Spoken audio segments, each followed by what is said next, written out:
Salut tout le monde, j'espère que vous allez bien. Moi ça va. Hier je vous ai posté une vidéo vous racontant comment je me suis fait nexter mais d'une violence inouïe mardi par un homme qui n'a même pas essayé d'apprendre à me connaître. Donc c'est les relations d'aujourd'hui, j'ai envie de dire, même à son grand âge, 34 ans, et un enfant de 6 ans. Cela n'arrange pas les choses, donc on est bien dans la merde pour notre génération. Mais passons.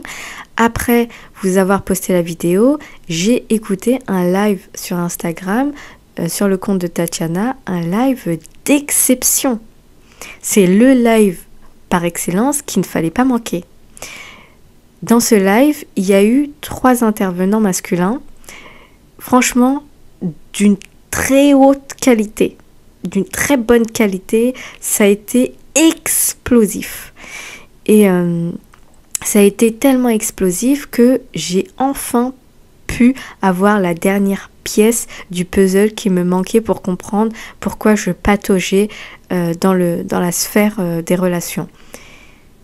Comme vous avez pu le voir dans le titre du podcast, comment j'ai intériorisé la relation conflictuelle de mes parents. Intériorisé pourquoi ? Parce que je l'ai déjà dit dans d'autres vidéos, je suis une éponge à émotions. Et ça, c'est quelque chose à prendre en compte pour toutes les personnes qui sont comme des éponges, qui absorbent les émotions. Il faut absolument le prendre en compte. Non seulement je suis une personne qui absorbe les émotions, si vous me mettez dans un cadre où il n'y a que des conflits depuis que je suis jeune enfant, c'est terminé. Tout ce que je vais enregistrer à l'intérieur de moi, ça va être conflit. Et justement, je n'avais pas fait ce lien. Le live m'a permis de faire des connexions que jusqu'aujourd'hui, je n'avais pas fait, je n'arrivais pas à faire. J'ai fait plein d'introspection, j'ai essayé de me donner de l'amour, de me donner du temps, d'élever mon estime de moi, essayer d'améliorer la confiance que j'ai en moi-même, me faire confiance, etc. Mais ce qui me manquait, c'est faire des connexions avec tout ça. Quand je fais le dessin de mes expériences passées, il me manquait de les relier les unes aux autres. Et justement, grâce au live de Tatiana hier et aux intervenants, j'ai réussi à faire en fait ces connexions et j'ai réussi à avoir une vue d'ensemble, ce qui n'est pas facile à avoir.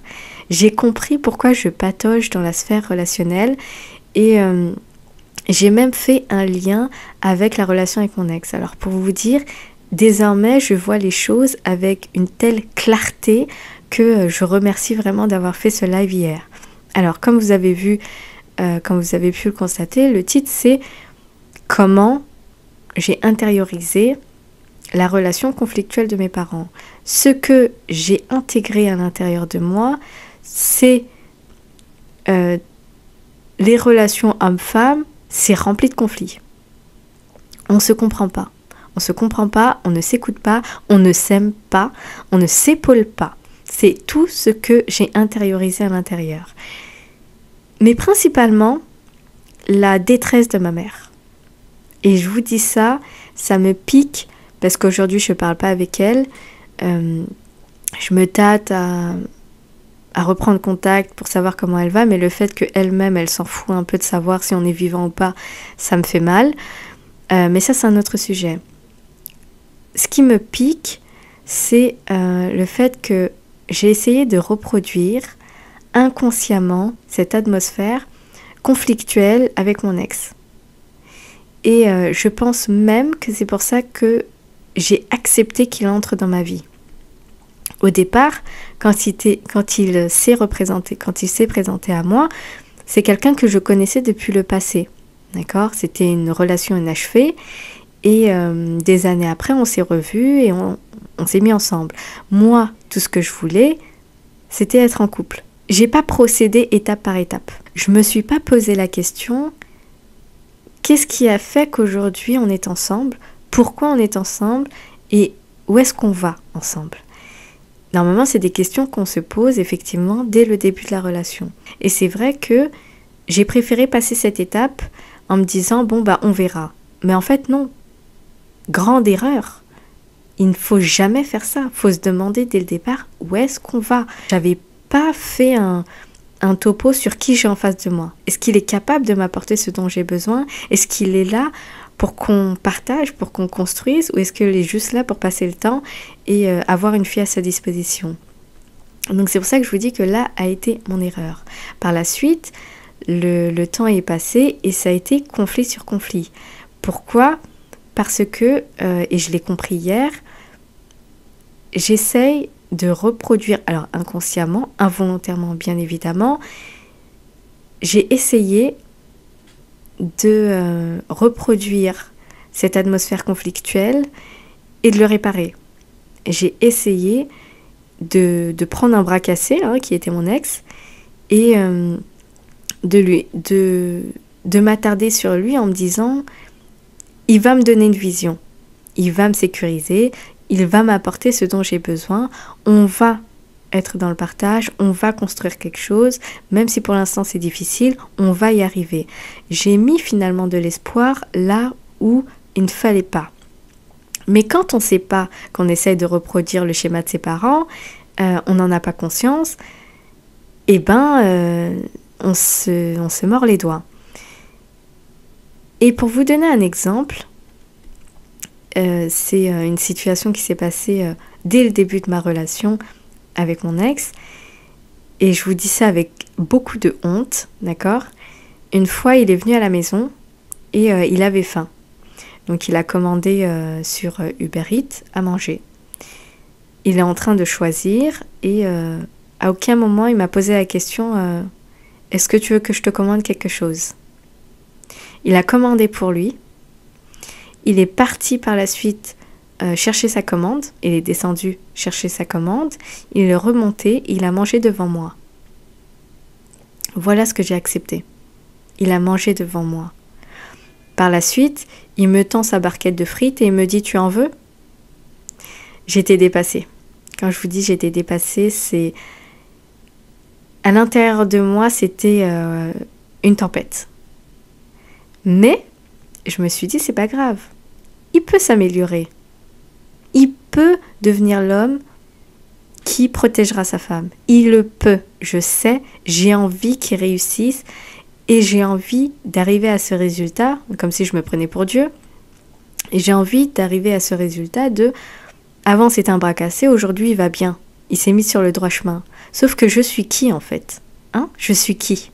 Donc j'accepte ce genre de situation en me disant que plus tard il y aura mieux. Non, il n'y a pas eu mieux, il y a eu pire.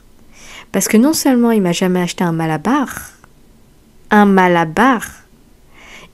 n'est jamais allé manger ensemble, il m'a jamais dit bah viens on va se faire un ciné, viens on va se promener. Non, il n'avait pas le temps pour ça. C'est comme ça que j'en ai pris un coup dans mon estime. Je me suis dit bah si vraiment il m'aime, s'il me valorise, il me traite bien. Mais là c'était pas le cas. J'avais beau essayer de me dire il faut attendre un peu, faut croire en sa relation. Je voulais pas voir que tout était catastrophique. Tout allait dans le mur. Et comme je vous ai dit, il m'a même pas acheté un malabar, mais par contre, pour venir me gratter de l'argent, il venait. Donc je me suis retrouvée dans une situation où j'avais que très peu de respect pour moi. Comment accepter ce genre de situation? C'est l'homme qui est censé sécuriser, c'est pas la femme qui est censée donner de l'argent à l'homme. Et il faut pas voir ça uniquement sur le point de vue matériel. Je vous dis ça parce que moi, je me base sur ça, car j'ai vu ma mère dans un état pas possible. J'ai vu ma mère avoir les manettes, d'accord, elle était aux commandes du bateau, elle était aux commandes du foyer, elle était la tête, elle allait travailler, elle payait toutes les factures, elle élevait les enfants, elle faisait à manger, elle faisait les ménages, elle était sur tous les fronts. Où est-ce qu'était son mari? Assis sur le canapé.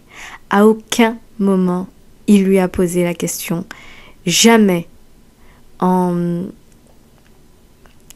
26 ans de mariage, 26 ou 27 ou 26 ans ou 25 ans de mariage, jamais il lui a posé la question: est-ce que tu veux que je t'aide? Même si j'ai pas beaucoup, tiens, je te donne ça pour que tu payes la facture d'électricité. Qu'est-ce que tu veux que je fasse? Attends, je vais essayer de trouver une solution. Elle n'a jamais pu être sécure parce que c'est elle qui devait diriger la barque. Et toute femme sait, quelque part, que jouer la femme indépendante, c'est un mensonge. On peut travailler et gagner notre argent, mais remplacer un homme, se mettre sous son joug, d'accord? Le fait qu'il ait une direction, qui soit la tête de la famille, ça ne veut pas dire qu'il est parfait. On n'attend pas de lui qu'il soit parfait. On attend de lui qu'il prenne ses responsabilités de chef et qu'il se mette devant. Devant, justement. S'il y a quelque chose, c'est lui le premier à recevoir. C'est lui le premier à être impacté. C'est pas la femme. La femme, elle protège l'enfant. La femme, elle est devant l'enfant. D'accord? Et pour moi, c'est dans cet ordre que les choses doivent se faire. Sauf que le modèle que j'ai vu depuis enfant, c'est une femme qui était sur tous les fronts. C'est une femme qui criait au secours. C'est une femme qui criait son désespoir et son mécontentement. Le fait qu'elle n'a pas été épaulée. Le fait qu'elle n'a jamais été en sécurité. Parce que tout était sur ses épaules. Nous, on a quelque chose que vous les hommes, vous n'avez pas. Ce sont les hormones. D'accord ? Vous avez des hormones qui sont plutôt stables. Nous avons des hormones qui fluctuent. Ça fait qu'il y a des moments où on a envie de baisser les bras. Ça fait qu'il y a des moments où on a besoin d'être épaulé. On a besoin de se reposer sur un homme. Et en fait, j'ai toujours vu ma mère jouer le rôle d'homme. Vous savez ce que ça représente? Vous savez la douleur que c'est? Je l'ai vue angoissée. Son silence était des cris. Ses cris étaient des cris. Ça se voit pas quand dans un foyer, il y a une dispute des parents et que les mots qu'ont traversé la pensée, les mots qu'on a dit trop vite, d'accord, frappent, cognent les murs de la maison et fait trembler la maison. En fait, c'est une image pour dire que ça fait trembler la stabilité du foyer. Mais déjà, un foyer où l'homme dit « Non mais c'est elle qui commande, c'est pas moi. Si tu as une question, si tu as besoin de quelque chose, c'est elle qu'il faut aller voir. » En fait, il s'était jamais greffé au foyer. Pour lui, c'était pas lui la tête. Pourquoi? Parce que c'était pas lui qui payait et parce qu'il en avait aucunement envie de prendre cette responsabilité. Sauf que votre fierté à vous les hommes, c'est quand la femme vous donne sa confiance pour justement diriger la barque. Et le problème que j'ai intériorisé, c'est la femme qui est tellement pas sécure qu'elle est obligée de se sécuriser elle-même. Ça fait qu'elle, ce cœur tendre, chaleureux qu'une femme doit avoir, douce, elle peut pas l'avoir. Elle est obligée de durcir. Bah oui, comme un homme. Elle est obligée de durcir son cœur. Elle est obligée de fermer le visage. Elle est obligée d'avancer. Elle est obligée de ravaler ses larmes. Elle est obligée de garder la tête haute. Elle peut pas dire « Chérie, je suis fatiguée. Chérie, j'ai peur. » Elle peut pas dire tout ça. Donc, j'ai intériorisé toute la peine de ma mère, principalement. J'ai compris le silence de mon père qui traduisait qu'il ne voulait pas être là. Pour lui, c'était pas sa place. Et ma mère, elle a toujours été persévérante, elle a toujours gardé espoir, mais elle a toujours eu les épaules vissées. Elle s'en est toujours sortie par elle-même. À tel point que quand elle n'était pas bien, elle disait « Il n'y a personne qui paye ici, il n'y a que moi. Il n'y a que moi qui paye. » Et cette phrase, normalement, dans l'ego d'un homme, ça devrait lui faire mal. Et c'est pour ça qu'il faut faire super attention au choix du partenaire. Mais maintenant que j'ai compris que je savais que je voulais le contrôle, que chez moi, c'était tout à fait normal de posséder, d'avoir le contrôle, parce que je l'ai toujours vu de ma mère. Ce côté froid, j'ai toujours dit, je ne veux pas me retrouver dans la même situation que ma mère. Et inconsciemment, c'est ce que j'attire vers moi. Les hommes froids, qui sont très égoïstes, qui ne pensent qu'à eux. Alors, on peut avoir des défauts, mais ça, c'est le summum. Parce qu'un homme égoïste, un homme qui n'est pas là pour protéger sa famille et prendre la tête, c'est un homme qui doit rester célibataire. Restez célibataire. Ne vous mettez pas en couple. On n'est pas dans le 50-50, on n'est pas dans la femme se protège tout seul ou la femme vous protège. Arrêtez de déséquilibrer les choses. Et malheureusement, voilà, c'est quelque chose que j'ai intériorisé et je suis très frileuse à donner ma confiance. Dans un foyer, on peut très vite impacter les enfants. Je sais que il est dur quand la dispute vient de se contenir, de s'isoler et de discuter ou ne pas faire ça devant les enfants. Je sais que des fois, voilà, ça vient comme ça, mais il faut prendre en compte le fait que même si l'enfant il sait pas, il connaît pas toute la situation, il ressent l'émotion de ses parents. Moi, je suis une éponge à émotions. Toutes les émotions qui ont pu traverser le foyer quand j'étais à l'intérieur, je les ai prises. Et ça fait que ma mère, elle n'a jamais eu les voyants verts, elle a toujours eu les voyants rouges. Elle a toujours été une femme presque en détresse. Je dis presque en détresse parce que elle voulait pas le montrer, mais tout son comportement le montrait. Elle se donnait pas le droit de flancher, elle se donnait pas le droit de s'asseoir et de se reposer, de se reposer. Elle se donnait pas le droit. C'était elle qui menait la barque. Et je l'ai déjà entendu être très très très dur avec mon père, dire des choses, peut-être des mots qui ont dépassé sa pensée. Et c'est des mots qui cognent les murs du foyer et qui font trembler la stabilité d'un foyer. C'est tout. Elle a été très dure et je sais pourquoi aujourd'hui, moi-même, et c'est... Comment dire ça? C'est malheureux de dire ça, mais je sais que avec le modèle que j'ai eu, elle a fait ce qu'elle a pu. Moi, le modèle que j'ai intégré, c'est une femme qui peut dire certaines choses à gorge déployée. Ça fait que dans une relation, je peux aller très loin. D'accord? Je peux aller très loin. Pas par rapport à... Je vois pas... aujourd'hui, quand même, je sais que... Je sais me contenir sur certaines choses, donc je vais pas insulter. Mais quand je vais parler, et que c'est mes émotions qui vont parler, ma frustration qui va parler, je peux dire des choses qui font très mal. Et je suis allée jusqu'à dire à mon ex, tu me dégoûtes. Il m'a dit non, c'est moi l'homme de ta vie. J'ai dit non, comment tu oses dire que tu es l'homme de ma vie? Ça voudrait dire que c'est ce que je mérite, moi? Tu veux m'associer à toi? Égoïste que tu es? Et je sais que ça peut faire très mal dans l'ego d'un homme.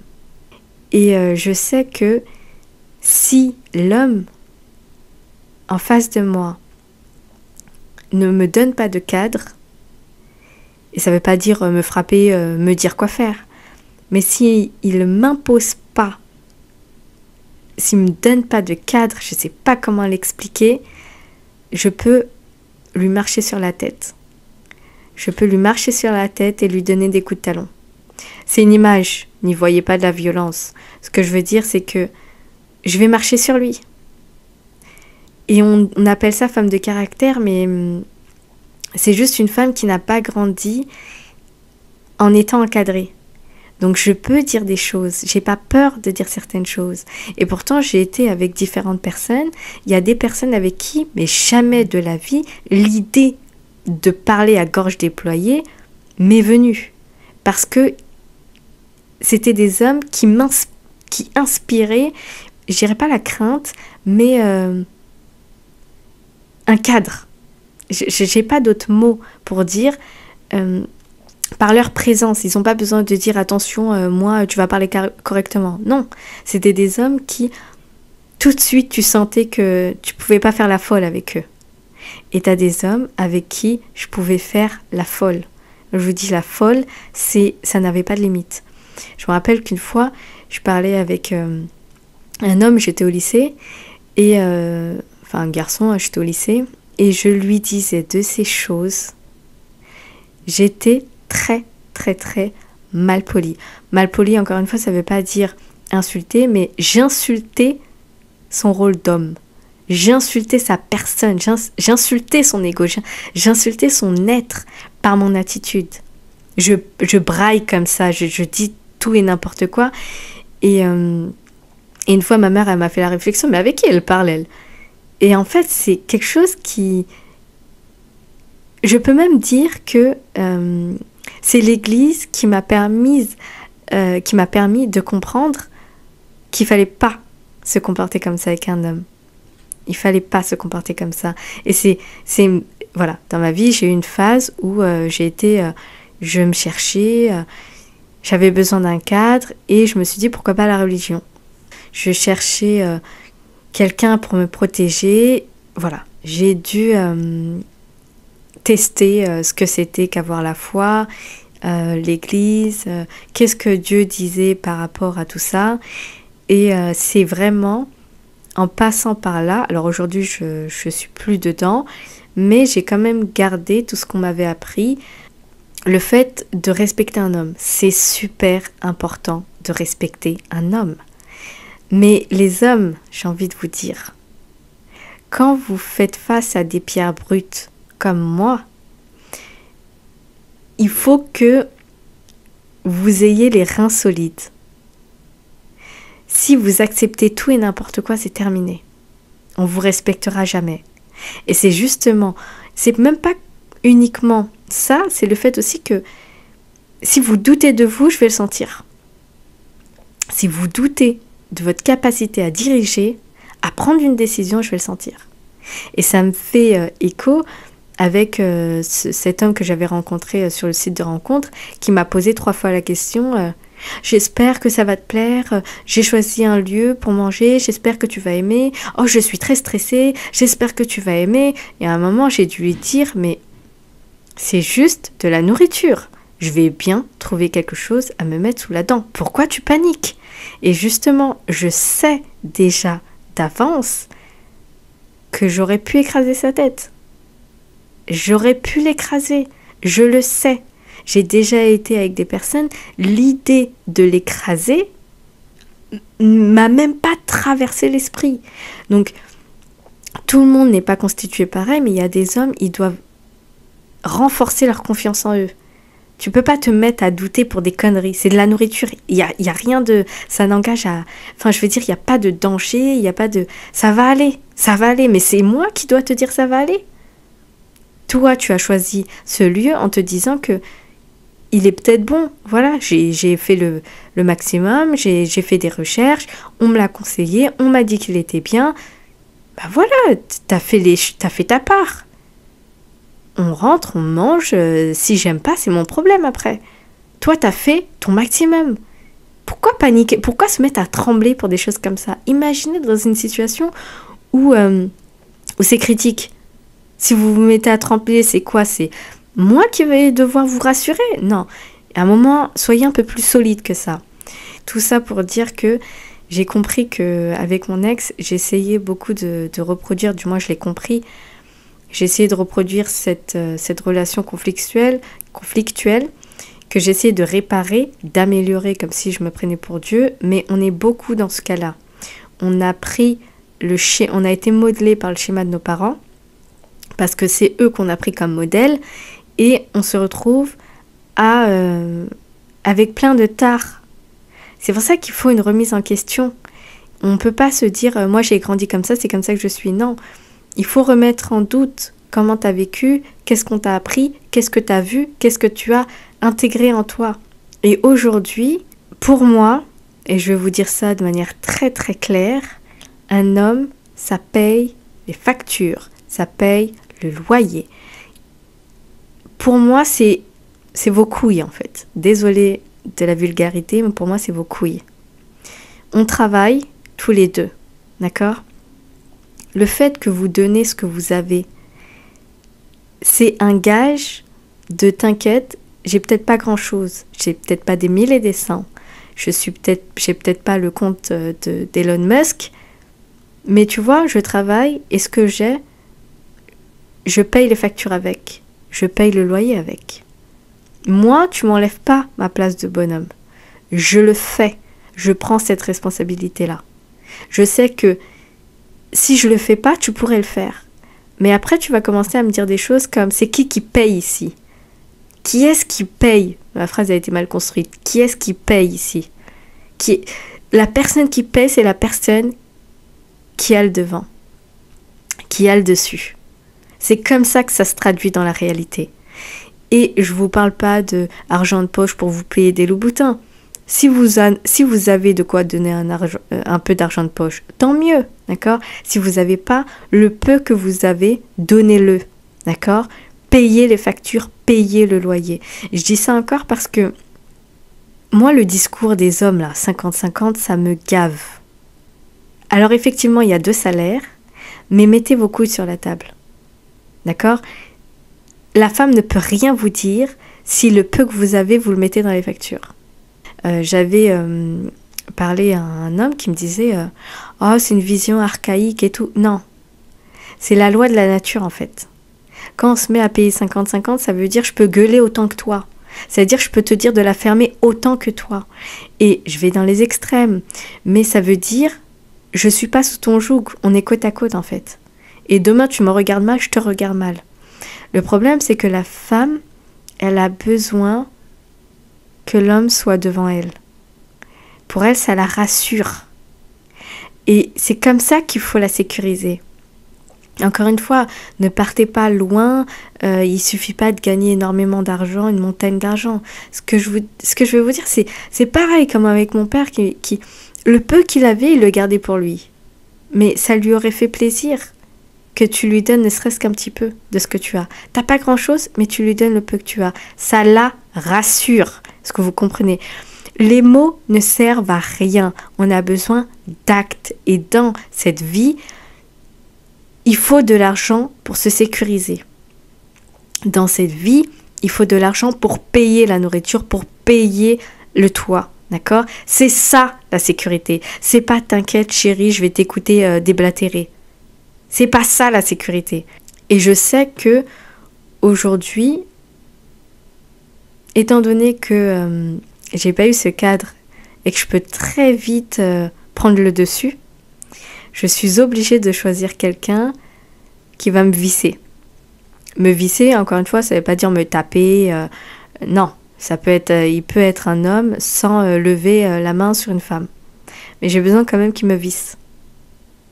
Je peux pas marcher sur sa tête. Si je marche sur sa tête, c'est le début de la fin. Je vais te retirer ton caleçon, je vais te fouetter. Bref, j'exagère quand je dis ça, bien évidemment, vous avez compris. Mais tu vas jamais te sentir un homme si je sais que je peux prendre le dessus sur toi. Jamais je te donnerai le... Voilà, on va prendre un exemple. J'ai déjà vu des couples où la femme essaye de modeler sa bouche, essaye de modeler son comportement, même quand l'homme ne fait pas ce qu'il faut. Parce qu'elle sait que son ego peut être touché, etc. Résultat, le mec est très très confort dans son côté féminin. Il est très très confort.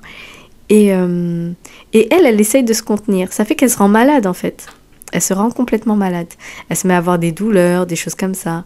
Et elle sait que si demain, elle baisse la tête, il n'y a plus personne. Parce que le mec qu'elle a à côté d'elle, en dessous d'elle, ne peut pas prendre le relais. Et je ne peux pas me retrouver, je le sais. J'ai une bouche trop piquante. Je ne peux pas me retrouver. Je ne réussirai pas à modeler mon comportement si j'ai pas un homme qui a les épaules. C'est tout. Moi, il n'y a pas de t'inquiète, fais attention à ce que tu dis, tu peux le blesser. Non, j'ai pas à le blesser s'il a les épaules en fait. On peut dire Oui, mais aujourd'hui tout le monde travaille. La loi de la nature. N'oubliez jamais. 50-50, ça veut dire que la femme, elle voudra prendre le pouvoir. Regardez les féministes aujourd'hui. Elles voudront prendre le pouvoir. On se connaît, les femmes. Il n'y a pas d'entre-deux, il n'y a pas de côte à côte. C'est où on est sous le joug d'un homme, ou on est au-dessus de vous. On n'est pas à côté de vous. Quand une femme regarde son mari avec pitié, c'est le début de la fin. Je suis désolée pour tous ces hommes qui disent non, on est au 21e siècle, tout le monde travaille, pourquoi moi je devrais payer plus? Oh, vous voulez une totote? Vous voulez un biberon de lait? Hein? C'est dur? C'est dur? Chacun reste à sa place. Moi je sais que quand je parlais à le mec et qui disait ah non, c'est une vision archaïque, non. Je me connais. Je me connais. Vision archaïque, viens on fait 50-50, je t'écrase la tête, je monte sur toi. Ne te fais pas de bile, ne te fais pas d'histoire. Non, mais je paye autant que tu payes, donc je vois pas pourquoi tu te comportes comme ça. Mais parce que, si je peux avoir le dessus, et c'est comme ça que les femmes on est, mais on monte sur vous. On n'a pas peur de monter sur vous. Faut même pas nous laisser croire qu'on le peut, mais c'est terminé. Et à contrario, il y a des gens qui se comportent très bien en couple, où le mec prend ses responsabilités, il sécurise la femme et on ne vous demande pas d'être romantique, mais portez vos couilles. Portez vos couilles et apportez la sécurité à la femme. Elle veut vous donner la confiance, elle veut vous donner la tête, elle n'a pas envie de faire 50-50, on n'est pas des potes en fait. Donc c'est tout pour ce petit podcast. Dites-moi ce que vous en pensez. Moi en tout cas ça m'a aidé à comprendre beaucoup de choses et je ferai davantage attention à qui j'accepte qui j'accepte dans ma vie. Est-ce qu'il a les critères? Parce que moi dès le départ, si c'est un homme qui me dit non mais toi et moi on est pareil, si toi et moi on est pareil, non, moi je suis plus que toi. Je suis désolée de le dire, mais on dit toujours que la femme est plus méchante que l'homme. Réfléchissez à ça. On a un côté de nous, on est dominante. Donc, nous écrasez pas. Juste encadrez-nous pour que jamais on monte sur vous. Si vous n'arrivez pas à le faire, c'est un échec pour vous. Parce que si elle monte sur vous, elle va vous écraser avec ses talons. Aucune chance qu'elle vous laisse respirer. Et on le voit aujourd'hui dans le monde. Ça crée plein d'hommes émasculés. La femme, elle veut que l'homme fasse tout, etc. Mais elle veut surtout, ce qui lui plaît, c'est d'avoir le dessus sur vous. C'est pour ça qu'il faut un cadre. C'est pour ça qu'il faut que les choses redeviennent à la normale et arrêter de toujours parler de progrès. Désormais, la femme travaille, elle peut payer autant que... Non. Pour terminer, et c'est un podcast qui est très long, je sais pourquoi la vie m'a fait assistante dentaire et précisément dans le cabinet actuel où je travaille. C'est principalement, je pense, que la vie essaye de me réparer. Parce que dans le cabinet, je suis face à une dentiste qui est beaucoup émotionnelle. Elle est très sensible aux émotions. Donc elle sent quand quelqu'un est contrarié, etc. De deux, elle est en couple avec... elle a un couple et des enfants. En fait, elle a un foyer qui, pour moi, est normal. Elle a un foyer qui est normal. Pas la même confession ou autre, ça on s'en fout. Elle a un foyer où tout est en ordre. Dans le sens où elle gagne. D'accord ? Elle gagne de l'argent. Elle est quand même dentiste, elle n'est pas rien. Son mari gagne plus qu'elle. C'est pas parce qu'elle gagne qu'elle va oser porter la culotte dans son couple. Peu importe ce qu'elle gagne, elle sait qu'elle est sous le joug de son mari. Et on le voit tout le temps. Parce qu'elle me dit « Ah, mon mari ça, ah, mon mari ci, ah, mon mari... » Je sais pas, je vais demander à mon mari, je sais pas. Elle s'occupe des enfants. Elle passe son temps à les appeler, comment ça va, l'école, les notes, etc. Et quand il y a une décision à prendre, elle concerte son mari. Jamais elle ne prend de décision seul. Et pour moi, le fait de le voir, le fait de l'entendre, ça remet, comme ça restaure comment le couple devrait être. Donc, ça restaure ma vision du couple. J'ai toujours vu un couple conflictuel se battre, ne pas s'écouter, ne pas s'entraider, etc. L'homme était absolument pas à sa place, il laissait tous les commandes à sa femme, etc. Ce qui a provoqué énormément de déséquilibre, de frustration et ouais, de déséquilibre dans le foyer. Et là, désormais que je suis grande, que je fais mon introspection tout le temps, que je me pose des questions, que j'essaye d'améliorer. J'essaie de m'améliorer, j'essaie de ne pas revivre ou ne pas reproduire ce que j'ai toujours vécu, ce que j'ai toujours vu, pardon.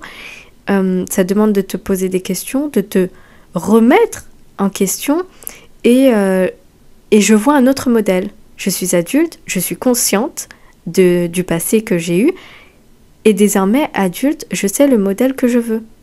Dans quel couple je veux être, dans quel modèle de couple et de foyer je veux, d'accord, si je l'aurais jamais vu, d'accord, si j'aurais jamais eu ce modèle sous mes yeux, ou si j'aurais jamais vu cette femme toujours se référer à son mari, faire attention à ses enfants, etc., ça m'aurait pas semblé normal.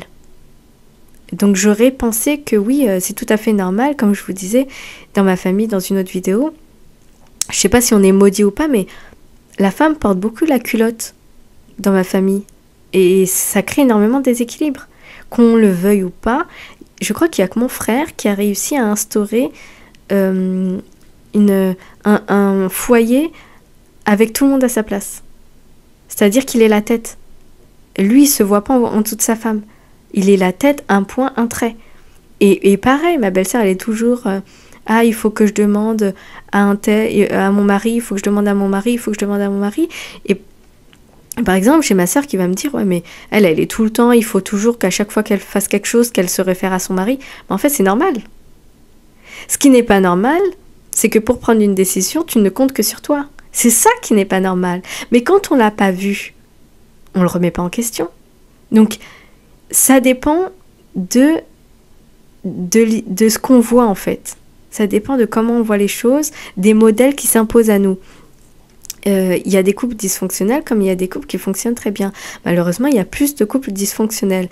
Mais le fait de voir cette femme qui travaille, elle fait un métier qui lui plaît, elle a un mari qui a le rôle de mari, elle compte sur lui, elle est sous son joug, elle est obligée de le concerter, elle aime le concerter, ils prennent des décisions à deux en ce qui concerne le foyer, elle se réfère toujours à lui quand elle a un problème informatique ou autre, donc elle est beaucoup dans le service rendu, il adore bricoler, et elle protège ses petits. Elle, son but, c'est pas de protéger le foyer en entier, c'est de protéger ses petits. Donc, chaque chose a sa place. Mais je suis contente de parfaire, de me reprogrammer comme ça, avec ce que je vois aujourd'hui, avec ce que j'entends, parce que ça m'aide à me construire et à trouver cela normal. Donc, je sais que quelque part, j'ai une bonne étoile. J'en suis consciente. Donc, voilà. Je vous fais un gros bisou. Vous me dites ce que vous en pensez. Si vous aussi, vous avez... cette image, en plus c'est très dur parce que moi, à chaque fois que je vois une femme en détresse, la première femme, c'est ma mère. Je lui en veux presque de ne pas être partie plus tôt parce que c'était sa peau en fait qu'elle devait sauver. Là, c'est vrai, on a envie de tenir dans le mariage. Un mariage, c'est pas fait pour divorcer, mais quand ton âme vient à s'englacer parce que tu es en détresse, parce que tu es en voyant rouge en permanence. C'est pas ponctuellement, c'est en permanence. Dans les dessins animés, on le voit très bien. Il y a toujours une femme qui a le cœur de glace, où elle est entourée de glace, et une femme qui a le cœur doux, elle est douce, elle est chaleureuse, elle essaye de de sauver, elle est dans l'entraide, elle est dans le partage, elle est dans je veux t'aider à t'en sortir. Et t'as cette femme qui a le cœur glacé, tellement le cœur glacé que même son environnement est glacé. C'est pour vous dire à quel point il n'y a aucune chaleur qui sort dedans. Donc à un moment, quand on sait que on arrive à se fermer, à fermer nos âmes, à avoir le cœur glacé, il faut partir avant que cela s'installe. Avant que cela s'installe. Parce que une fois que le cœur commence à se glacer, c'est terminé. Il va falloir maintes et maintes fois travailler encore et encore, mais il ne faut pas arriver à cet extrême. Donc dans le foyer, c'est où ça va pas. Si ça vaut le coup, on se bat. Si ça ne vaut pas le coup, excusez-moi de le dire, et que vous périssez dedans, partez. Parce que même les enfants vont en prendre pour leur grade. La mère, elle est censée être chaleureuse, elle est censée être celle qui couvre, qui est beaucoup dans le toucher, qui va caresser, qui va encourager, etc. Elle est très très chaleureuse.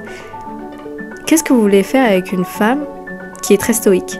Elle a tout le temps ses voyants rouges allumés, il n'y a aucune chaleur qui se dégage d'elle, tellement que elle est blessée, elle est insécure, c'est bon, elle est dans la glace, elle n'y arrive pas, elle s'enterre sous la glace.